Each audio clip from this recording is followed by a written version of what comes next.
नमस्कार दोस्तों, मैं हूं आपका दोस्त अंकित और मैं अपने चैनल पे आप सभी का एक बार फिर से स्वागत करता हूं।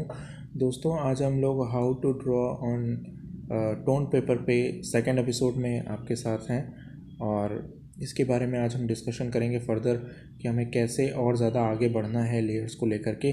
तो जैसा कि मैंने बताया था कि मैं इसमें क्रॉस हैचिंग्स लेकर ही चल रहा हूं, तो देखिए अभी भी मैं यहाँ पे क्रॉस हैचिंग्स कर रहा हूँ। आप देख पा रहे होंगे मैं मैकेनिकल पेंसिल यूज़ कर रहा हूँ।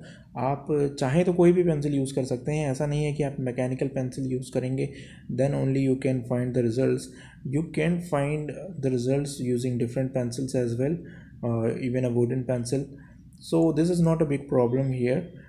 We just putting the first initial layers using this mechanical pencil. तो जब आप क्रॉस हैचिंग्स करते हैं फ्रेंड्स, एक चीज़ का हमेशा ध्यान रखिएगा, आपकी पेंसिल का जो स्ट्रेंथ है, जो स्ट्रोक्स हैं, वो बहुत ही ज़्यादा अच्छे से होने चाहिए। उसमें कोई वीकनेस नहीं शो होनी चाहिए। अगर जो कोई देख रहा है या जो जज कर रहा है आपकी ड्राइंग को, उसको ये चीज़ बहुत अच्छे से समझ में आनी चाहिए कि आपकी पेंसिल की स्ट्रेंथ कैसी है और आपने कितना फर्मली यूज़ किया है, उसे बिना डरे बिना हिचक के यूज़ किया है। Which is very important as far as the art is concern.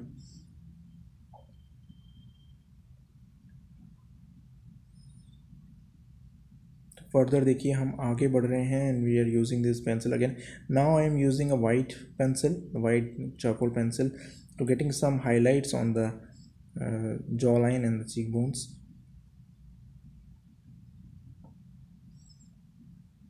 So this is how you can understand the light and shades effects on the drawing. ये चीज़ बहुत ज़्यादा समझने वाली है फ्रेंड्स। जब भी हम टोन पेपर पे ड्रॉ करते हैं या इनफैक्ट हम किसी भी पेपर के ऊपर ड्रॉ करते हैं, लाइट एंड शेड्स की नॉलेज होना बहुत ही ज़्यादा ज़रूरी है इवन उसमें। और उसके लिए मुझे लगता है कि इस टाइप के जो आपकी ड्राइंग है जिसमें आप वाइट पेंसिल भी यूज़ कर सकते हैं हाईलाइट्स के लिए, वहाँ बहुत ज़्यादा ये ज़रूरी हो जाता है कि you have to use it very wisely. इसीलिए फ्रेंड्स, इस टाइप का ड्राइंग में आपका skills are more important than the जो आप टूल्स यूज़ कर रहे हैं। The tools are not that important, the important thing is that how skillful you are and उसको आप कितना ईज़ के साथ कर पा रहे हैं, कितना ज़्यादा आप उसको रिवील कर पा रहे हैं your drawing.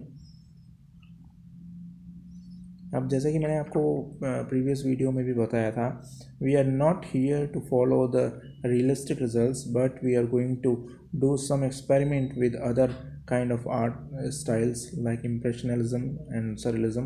So we just don't copy the real image. So कुछ लोगों को ऐसा लगेगा कि ये रियलिस्टिक जैसा नहीं लग रहा है, because this is not the purpose of this video. We are not, हम इस चीज़ के पीछे नहीं जा रहे हैं कि हमें रियलिस्टिक रिजल्ट्स मिले, रादर दैन हम कुछ आर्टिस्टिक सा करने की कोशिश कर रहे हैं, किसी और आर्ट फॉर्म को डेवलप करने की कोशिश कर रहे हैं। It is just an experiment drawing. So आप उसमें ये मत, प्लीज़ डोंट जज लाइक दिस, या इस तरह से मत सोचिएगा कि यार ये रियलिस्टिक नहीं लग रहा है, जैसा लगना चाहिए वैसा नहीं लग रहा है, because this is not the purpose of this video. अगर आपको if you want to see the realistic results, you can watch my other drawings where I focusing on those things, but here this is not the purpose. We are into some artistic results, not the realistic one. Now एक बहुत important चीज़ है जो कि अभी हम इसमें आगे बढ़ेंगे तो मैं आपको बताऊंगा। अभी तो फ़िलहाल मैं लिप्स वगैरह को फर्स्ट लेयर्स को ड्रॉ कर रहा हूँ।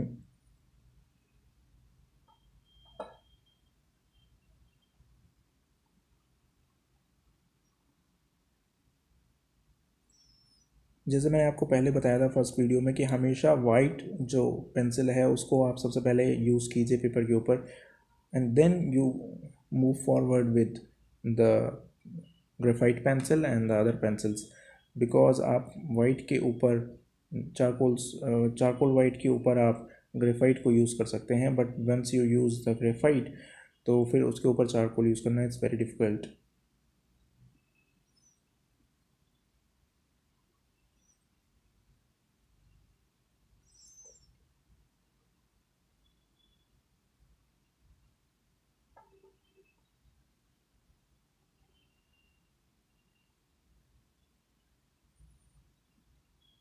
एंड यहाँ पे friends one more thing is very important to let you understand as well कि आप हमेशा ही रियलिस्टिक रिजल्ट्स के पीछे मत भागिए। और if you want to become a very good artist, not just a commission artist जिसको केवल कमीशन काम करना है, अगर आपको वाकई सीरियसली आर्ट में कुछ बहुत ही ज़्यादा अच्छा करना है या बहुत बड़ा आर्टिस्ट बनना है एज सच और बहुत रिनाउंड बनना है, तो फिर डेफिनेटली आपको मैं ये कहूँगा कि develop your own art form, art style. Just don't copy the real image. आप रियल इमेज को बिल्कुल मत ऐसा मत सोचिए कि बस मुझे कॉपी करके इसको रियलिस्टिक सा बनाना है। इसका एक लिमिट है and it is going to end at one day. जब आप उसको अचीव कर लेंगे तो आपको देख समझ में आ जाएगा कि it is not something which what you are searching for, और आप जिसको ढूंढ रहे थे वो बहुत ही ज़्यादा इतना ज़्यादा उसको ये नहीं किया जा रहा है आर्ट फील्ड में, अप्रिशिएट नहीं किया जा रहा है आर्ट फील्ड में अगर मैं कहूँ तो। रादर देन अगर आर्टिस्टिक अगर आप कुछ रिजल्ट्स लेके आते हैं, कुछ अलग आर्ट फॉर्म को डेवलप करते हैं, that is more appreciable in the art field and उसकी ज़्यादा वैल्यू भी है फ्रेंड्स। तो हमेशा ही कोशिश कीजिएगा कि आप हू बहू या फिर एज इट इज़ डिट्टो चेहरे बनाने के पीछे ना भागें। Rather than you find your own style, develop your own style and this will definitely help you in your drawing. और उसमें आप अपने स्ट्रेंथ को दिखाइए, शो कीजिए, हाईलाइट कीजिए। अगर आप पेंसिल से ड्रॉ कर रहे हैं so you find generate your own strength in on pencil and show it to the audience जिनको देखना है। तो आपको डेफिनेटली उसमें समझ में आएगा कि कितना ज़्यादा उसका वैल्यू है और कितने ज़्यादा लोग उसको अप्रिशिएट करते हैं आपके आर्ट स्टाइल को। अगर आपको मेरी बात पे इतना ज़्यादा बिलीव नहीं हो रहा है तो आप जितने भी बड़े आर्टिस्ट हैं उनकी आप स्टोरी को पढ़िए, उन्होंने कैसे अचीव किया उसको। तो वो कभी भी रियलिज़म के ऊपर काम करके इतना ज़्यादा रिनाउंड नहीं हुए। इनफैक्ट बाद में काफ़ी शुरुआत में तो बहुत ज़्यादा रियलिज़म का एक टाइम था, जबकि रियलिज़म पे ही एक एरा था, उसका मूवमेंट था, उसी पे लोग चलते थे।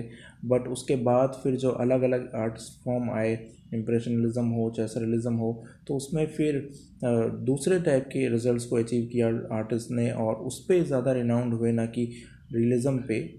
तो इसीलिए फ्रेंड्स मैं आपको हमेशा बोलूँगा कि ये मत सोचिए कि आप अगर रियलिस्टिक पोर्ट्रेट बना पा रहे हैं तो ही आप बहुत अच्छे आर्टिस्ट हैं। आप जैसे भी बना रहे हैं, but important thing is that अब यहाँ पे मैं आपको दिखाऊँ, ये बहुत इंपॉर्टेंट चीज़ मैं आपको बता रहा था। जैसे कि मैं आगे बढ़ रहा हूँ इसमें, तो मैं देख रहा हूँ कि ग्रे टोन्स ज़्यादा मिल रही हैं और ब्लैक टोन्स नहीं मिल रही हैं। तो आई am using a black coloured pencil, what you can use it as well. या फिर आप कॉन्टेपेरस पेंसिल यूज़ कर सकते हैं, ब्लैक वाली जो होती है, क्योंकि वो ग्रेफाइट पे इजीली आप उसको यूज़ कर सकते हैं। और मैं ब्लैक को बढ़ा रहा हूँ, इन्हेंस कर रहा हूँ to get more shades in my drawing. तो लाइट्स को हमने काफ़ी ज़्यादा अचीव कर लिया है, वाइट टोन्स को अचीव कर लिया है, but the darkest portion it should be more in towards darker side. तो उसके लिए मैं यहाँ पे ब्लैक कलर पेंसिल को यूज़ कर रहा हूँ। आप भी कर सकते हैं। इनफैक्ट अगर आप नहीं करना चाहें उसको तो भी एज सच कोई प्रॉब्लम नहीं है। ज़्यादा देखिए कुछ ज़्यादा चेंजेस नहीं हुए हैं, बट थोड़ा सा उसमें लाइट एंड शेड्स का जो प्रपोर्शन है वो थोड़ा सा बैलेंस करने के लिए ऐसा किया गया है फ्रेंड्स। तो इसी चीज़ को समझिए, जो ऐसा नहीं है कि आप मिड टोन्स को गायब कर जाएं या डार्क टोन्स को मिस आउट कर जाएं, तो फिर उसका अच्छा आपका इंप्रेशन बनेगा नहीं ड्राइंग के ऊपर।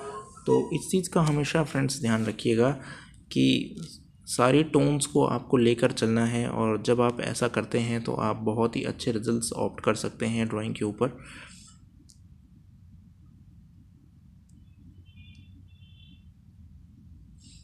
तो जैसे कि ग्रेफाइट है, इसलिए लाइट्स वगैरह की वजह से शाइन भी कर रहा है। अब आप देख पा रहे होंगे कि सिग्निफिकेंटली समझ में आ रहा है कहाँ ग्रेफाइट यूज्ड है और कहाँ वाइट यूज्ड है। लेकिन जैसे ही ये लाइट्स वगैरह सराउंडिंग की कम हो जाती हैं तो फिर ये बहुत अच्छे से निकल के आता है पूरा का पूरा portrait. But due to because of artificial lights मुझे लगानी पड़ती हैं, क्योंकि मैं डे लाइट में वीडियो नहीं बना पाता हूँ because of my other works. So मैं ज़्यादातर नाइट टाइम में ही मुझे समय मिलता है वीडियो बनाने का फ्रेंड्स, और इसीलिए मुझे आर्टिफिशियल लाइट्स यूज़ करनी पड़ती हैं ज़्यादा से ज़्यादा। तो इसलिए थोड़ा सा उसके ग्रेफाइट्स जो हैं वो शाइन करते हैं, that you know it very well. और फ्रेंड्स एक आपसे और मैं रिक्वेस्ट करूंगा कि आप अपनी जो, अगर आप, कुछ लोगों ने मुझे रिक्वेस्ट किया था, कुछ लोगों ने अभी भेजा था कि आप मेरे आर्ट को देखिए और उसमें गलतियां बताइए, तो अगर आप भी ऐसा चाहते हैं, मैं आप लोगों से रिव्यू लेना चाहता हूं कि आप क्या ऐसा चाहते हैं कि मैं आप लोगों के आर्ट वर्क को रिव्यू करूं। अगर आप चाहते हैं फ्रेंड्स तो आप मुझे इंस्टाग्राम पे अपनी ड्राइंग भेज सकते हैं, मैं इस पर एक वीडियो बनाने की कोशिश करूँगा। बट मैं इस तरह से जज नहीं करूँगा उसको कि ये रियलिस्टिक है या नहीं है, मैं उसमें थोड़े से आपको कुछ टिप्स बताने की कोशिश करूँगा किससे आप अपने आर्ट को बेटर कर सकते हैं रादर देन, तो उससे ज़्यादा आपको हेल्प मिलेगा। अगर आप इसमें इंटरेस्टेड होंगे तो मुझे बताइएगा, मैं इस पर भी एक वीडियो बना दूंगा फ्रेंड्स। तो थैंक यू फ्रेंड्स, आज का फ़िलहाल इसको अभी यहीं तक रखते हैं, फिर लास्ट इसके ट्यूटोरियल में इसको मैं हेयर्स वगैरह को फिनिश करने की कोशिश करूँगा। Thank you friends, thank you once again, please channel को सब्सक्राइब जरूर कीजिएगा फ्रेंड्स, थैंक यू।